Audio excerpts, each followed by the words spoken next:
What are the main causes of suffering, as far as you're concerned? It's craving. Craving. Craving. Yeah, totally. And it's not the same as wanting. I think that there was a big issue when, especially when the Buddhist teaching came over to the West, where it was translated as desire is the cause of suffering. And you could look at it that way to some extent. But what seems much more approachable to me and makes more sense is craving. Like craving is not the same thing as wanting something, right? As having a goal. Because there's a difference between having a goal and having a craving.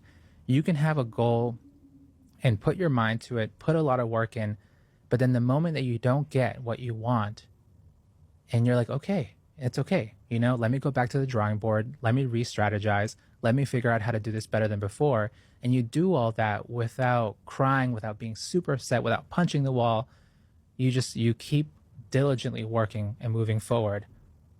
That's possible. The other side of that is craving, is doing everything with craving when your energy is all nutted up, when your mind is super tense, because craving is basically the combination of wanting and tension.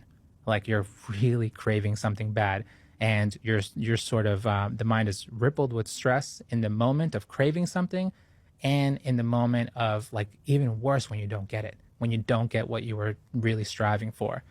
So I don't want to live like with a mind that's craving. Like, I'm a householder, right? I'm not a monk. Like I have a wife, you know, someday we're going to have kids. Like I have a mother and father that I need to help take care of. Like I have to have goals, right? When I write a new book or when I start a new venture or do something, like, yeah, I want to do my best.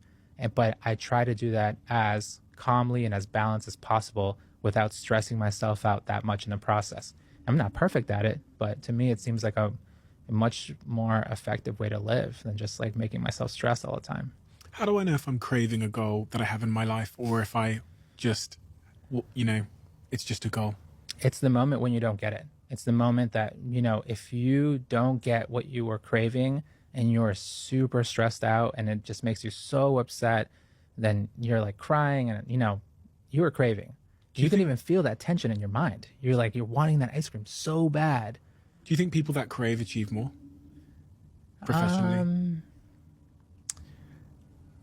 I don't, you know, that's a really good question. I think definitely there have been some like incredible high achieving people who were totally driven by craving, dominated, but were they happy? Like, were they okay inside? Like, what is their karmic situation? Like, I have no, like Genghis Khan, like people who conquered the world, like it's totally possible to conquer the world with no morality.